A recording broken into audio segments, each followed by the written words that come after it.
Hello economist.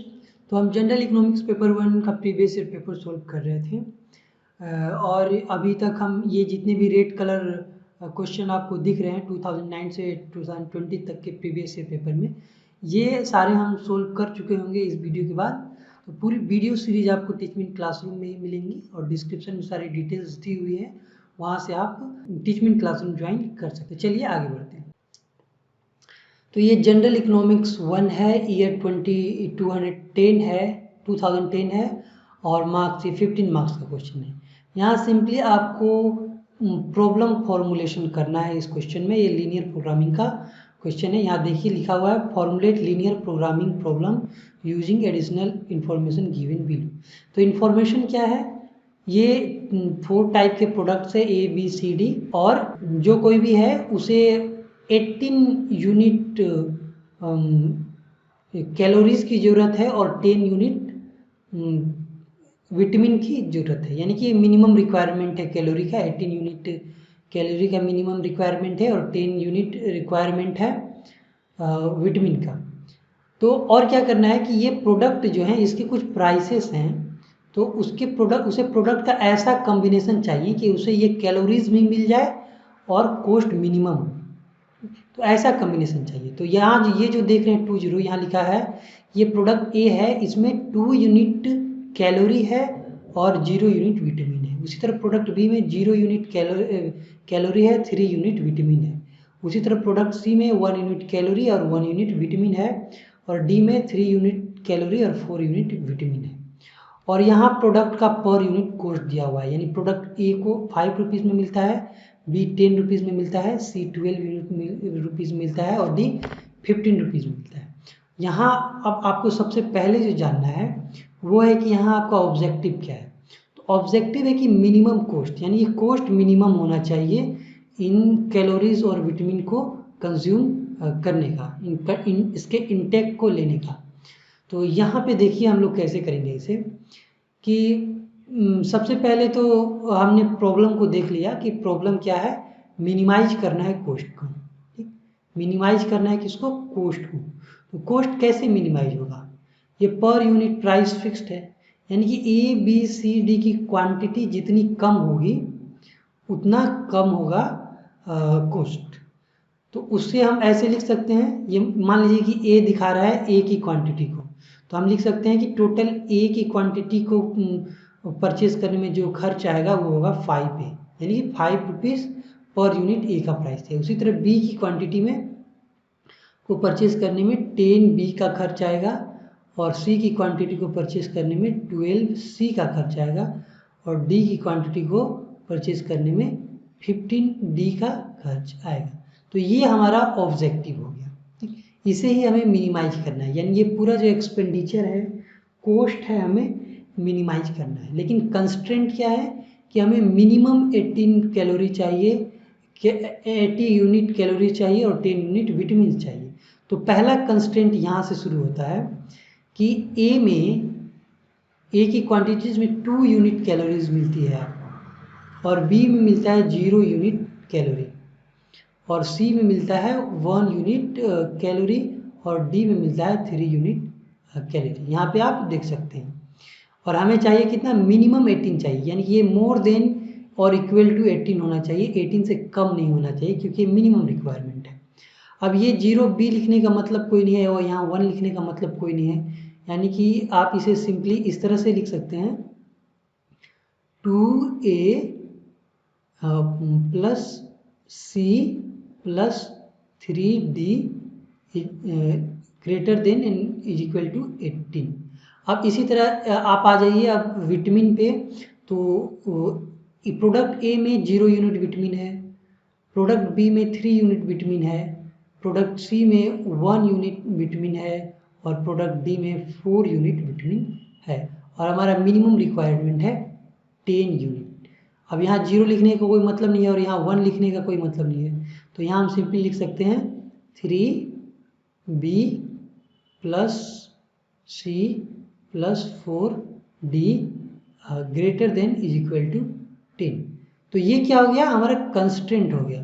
ठीक, और एक कंस्ट्रेंट क्या होता है, नॉन नेगेटिविटी कंस्ट्रेंट हमेशा होता है यानी कि यहाँ पे जो ए है, बी है, सी है और डी है, उनकी quantity less than greater than और इज इक्वल टू जीरो होनी चाहिए। यानी कि या तो जीरो हो या फिर जीरो से ज़्यादा, जीरो से कम नहीं होना चाहिए। यानी कि नॉन नेगेटिविटी कंस्ट्रेंट इसे हम कहते हैं, नेगेटिव क्वांटिटी नहीं होनी चाहिए।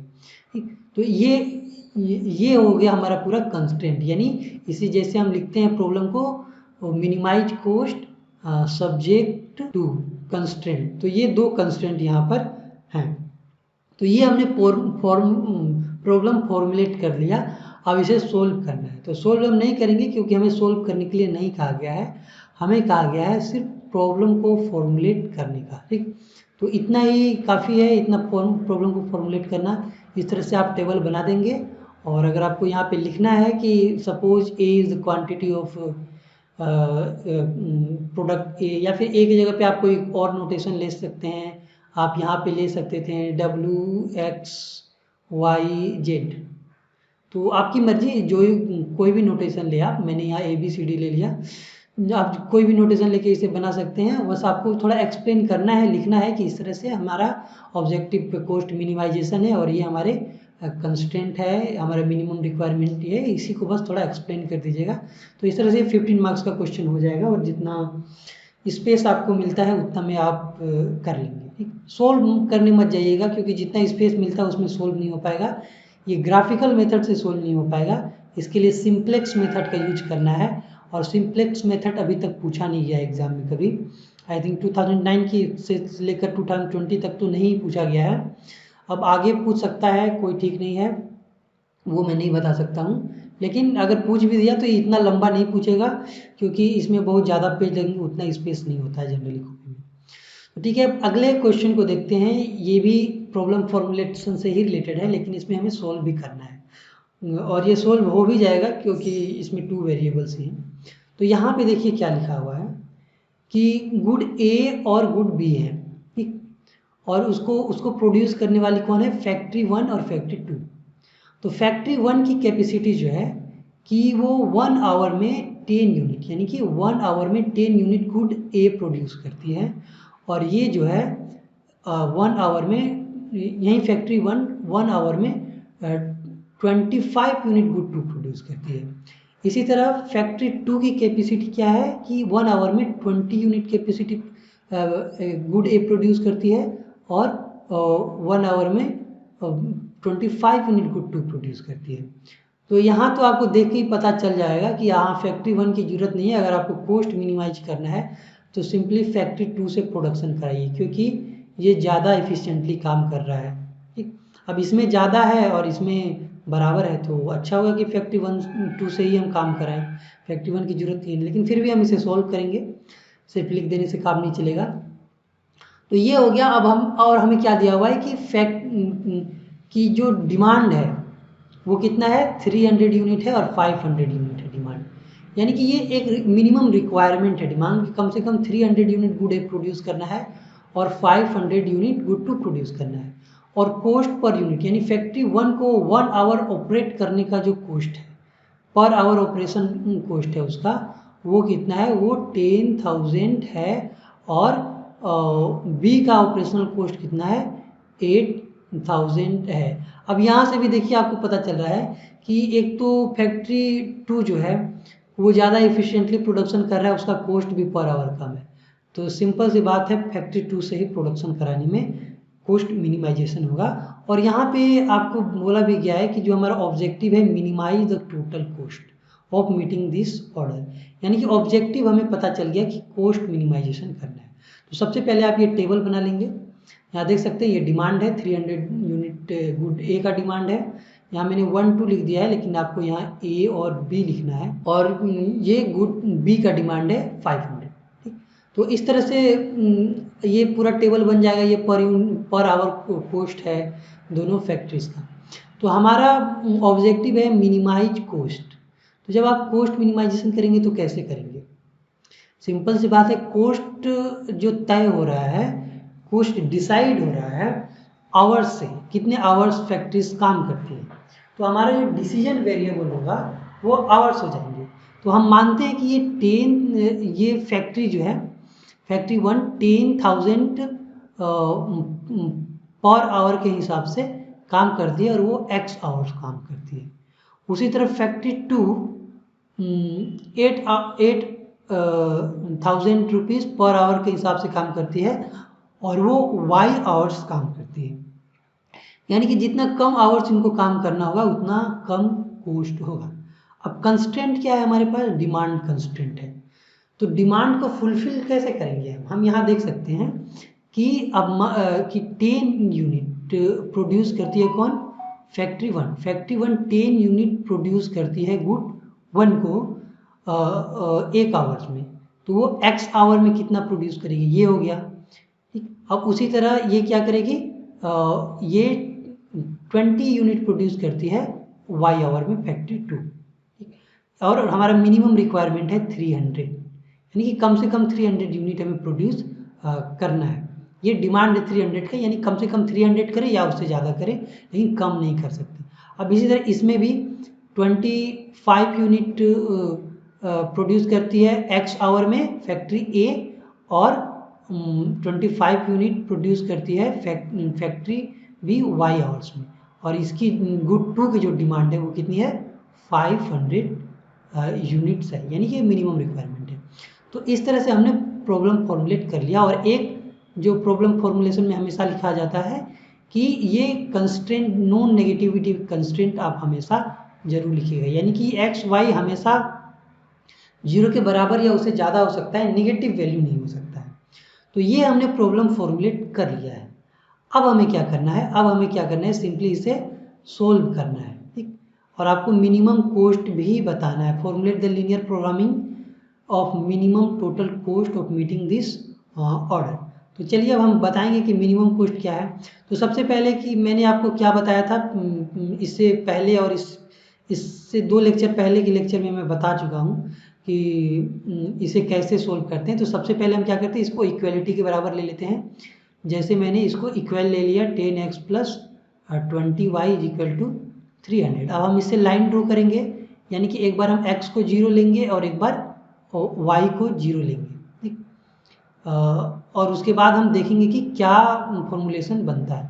लेकिन इससे पहले एक चीज़ हम और कर लेते हैं, यहाँ पे मैं भूल गया हूँ कि इस इक्वेशन को हम थोड़ा सिंप्लीफाई कर लेते हैं, यानी कि इसको 10 से डिवाइड करेंगे तो आपके पास सिंपली बचेगा x plus 2y is equal to 30। तो ये आसान हो जाएगा। अब हम इसके ग्राफ ड्रॉ करने के लिए क्या करेंगे? हम एक बार x को 0 लेंगे और एक बार y को 0 लेंगे और देखेंगे क्या पॉइंट बनता है।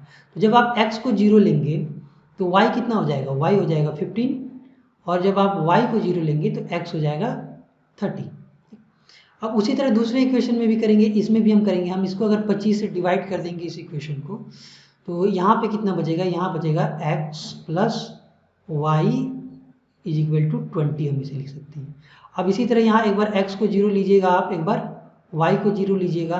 तो x को 0 लीजिएगा तो y 20 हो जाएगा, और y को 0 लीजिएगा तो x 20 हो जाएगा। तो ये दोनों टेबल जो है इसका यूज करके और इसका यूज करके हम इस तरह का ग्राफ ड्रॉ। और यहाँ पे ये क्या है? यहाँ पे है y है ये, और ये x है। तो यहाँ देख सकते हैं हमने y का एक पॉइंट क्या लिया था? y का एक पॉइंट था 15 और x का जो पॉइंट था वो था 30। तो यहाँ पे आप देख सकते हैं, यहाँ ये जो है ये इक्वेशन 1 को दिखा रहा है, यानी ये वाली इक्वेशन को दिखा रहा है x plus 2y is equal to 30। यानी ये वाला जो इक्वेशन है ये किसका है? x plus 2y is equal to 30, जिसमें y 15 है और x कितना है? 30 है। और ये वाला जो लाइन है वो x plus y is equal to 20 का है, जिसमें x भी 20 है और y भी 20 है। ठीक, तो इस तरह से ये हमने लाइन ड्रॉ कर लिया। अब हमें क्या करना है? अब हमें करना है मिनिमाइजेशन। तो जब हम मिनिमाइजेशन करते हैं तो हमारा फिजिबल रीजन क्या होता है? ये दोनों लाइन के ऊपर वाला पार्ट जो कॉमन होता है। तो इस लाइन के ऊपर ये वाला भी पार्ट है, यहाँ वाला पार्ट भी है, लेकिन ये कॉमन नहीं है, इस लाइन के ऊपर नहीं है, तो ये इस पार्ट को हम नहीं लेंगे। तो ये जो पूरा एरिया आप देख रहे हैं इतना, ये सब ऊपर तक, ये क्या है? ये फिजिबल रीजन है। ठीक, ये फिजिबल रीजन है, यहीं कहीं हमारा सॉल्यूशन होगा। और according to fundamental theorem of linear programming, solution किसी कॉर्नर पे होगा, यानी किसी वर्टेक्स पे यहाँ पे होगा। तो यहाँ 3 वर्टेक्स बन रहे हैं, ठीक। यहाँ मान लीजिए ये ए है, ये बी है और ये सी है, ठीक। तो अब यहाँ इसे आप कॉर्नर पॉइंट भी कहते हैं, तो हम मान लीजिए कॉर्नर पॉइंट ही इसे कह रहे हैं, कॉर्नर पॉइंट। तो एक कॉर्नर पॉइंट क्या है, एक कॉर्नर पॉइंट है ए। तो ए क्या है, ए पर वाई एक्स 0 है और वाई 20 है। और फिर कॉर्नर पॉइंट हम बी ले लेते हैं इसे, और बी में क्या है, एक 10 ए है और 10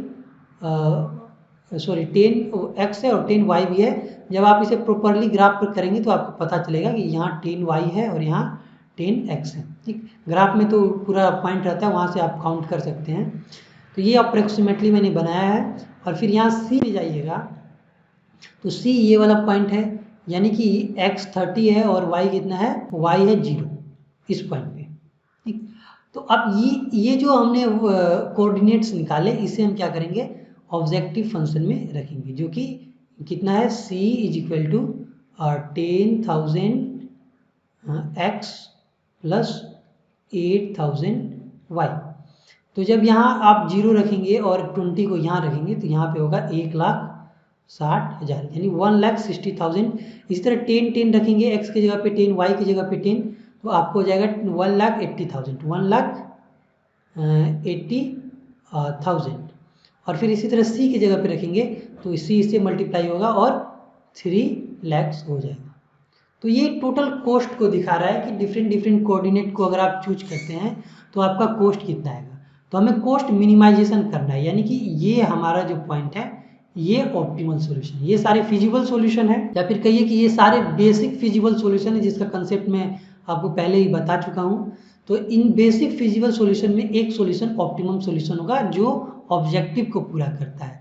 तो यहाँ ऑब्जेक्टिव मिनिमाइजेशन है, तो ये ऑब्जेक्टिव को पूरा करता है, यानी कि यहाँ क्या होगा, यहाँ होगा x is equal to 0, y is equal to 20 और c इज इक्वल टू 1,60,000। तो ये c इज इक्वल टू, ये हमारा आंसर है, क्योंकि आपको मिनिमम कॉस्ट निकालने के लिए कहा गया है। तो यही हमारा आंसर है। तो उम्मीद करता हूँ ये आपको समझ में आया होगा। अगर नहीं समझ में आया अभी तक तो आप यही कर सकते हैं कि लीनियर प्रोग्रामिंग की प्लेलिस्ट हमारे यूट्यूब चैनल पर दी हुई है, प्लेलिस्ट सेक्शन में जाकर आप देख सकते हैं, वहाँ लीनियर प्रोग्रामिंग बहुत अच्छे से समझाया गया है, आप वो वीडियो सीरीज देख लें। अब उसके बाद देखिए जो तीसरा क्वेश्चन है वो है what is optimization problem in economics, how does linear programming technique help is assigning optimal solution in the given resources. यानी कि आपने अगर पूरा ऑप्टिमाइजेशन चैप्टर पढ़ा होगा तो आपने देखा होगा, आप इस तरह से एक ग्राफ बना सकते हैं, एग्जाम में भी वर्टिकली आप बना सकते हैं कि यहाँ ऑप्टिमाइजेशन लिखे, फिर नीचे लिख दें कंस्ट्रेंट एंड कंस्ट्रेंट, ठीक। तो वही करना है। तो अब यहाँ देखिए कि जब ऑप्टिमाइजेशन का मतलब क्या होता है, सबसे पहले आपको क्या बताना है कि what is optimization problem. Optimization का मतलब होता है किसी फंक्शन का मिनिमम या फिर मैक्सिमम वैल्यू फाइंड करना, उसी को हम क्या कहते हैं, ऑप्टिमाइजेशन। तो उसी को आप जैसे अपने वर्ड में एक्सप्लेन कर सकते हैं। और उसके बाद ऑप्टिमाइजेशन में क्या होता है, एक होता है कंस्ट्रेंट ऑप्टिमाइजेशन और एक होता है अनकंस्ट्रेंट ऑप्टिमाइजेशन। अनकंस्ट्रेंट ऑप्टिमाइजेशन में क्या होता है कि सिंपली आपको कोई फंक्शन दिया हुआ है, जैसे कि यूटिलिटी दी हुई है जो कि एक्स वाई के क्वांटिटी पे डिपेंड करती है, तो आप इसे सोल्व करेंगे और निकालेंगे कि यूटिलिटी आपको कितनी मिलती है, ठीक।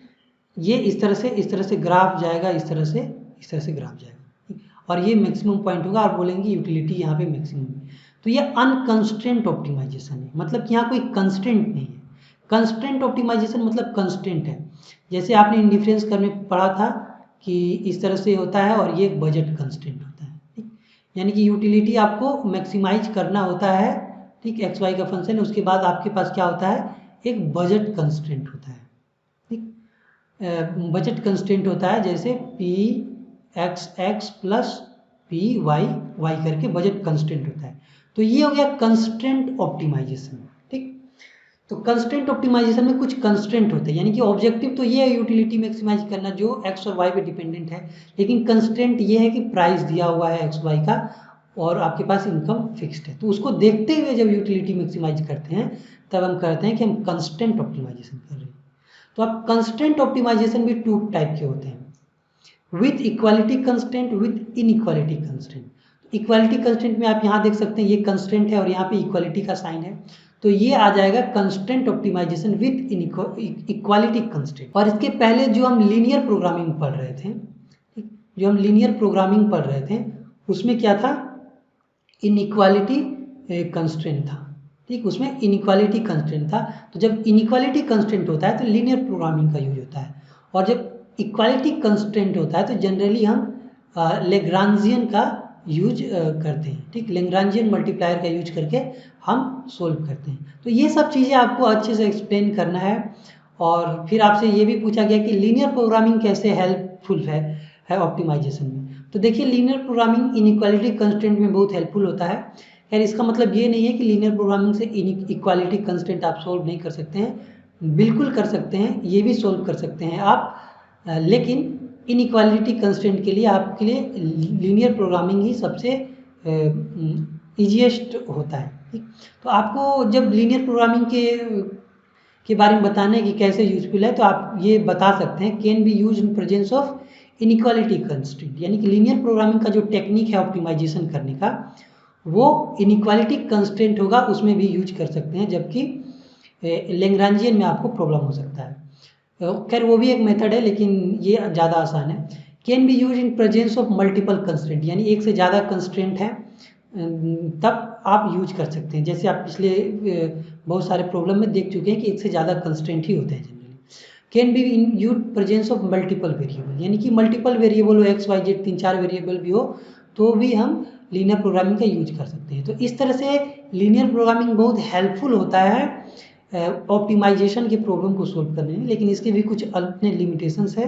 यानी कि यहाँ जो भी ऑब्जेक्टिव है और कंस्ट्रेंट है वो क्या होना चाहिए, वो लीनियर होना चाहिए।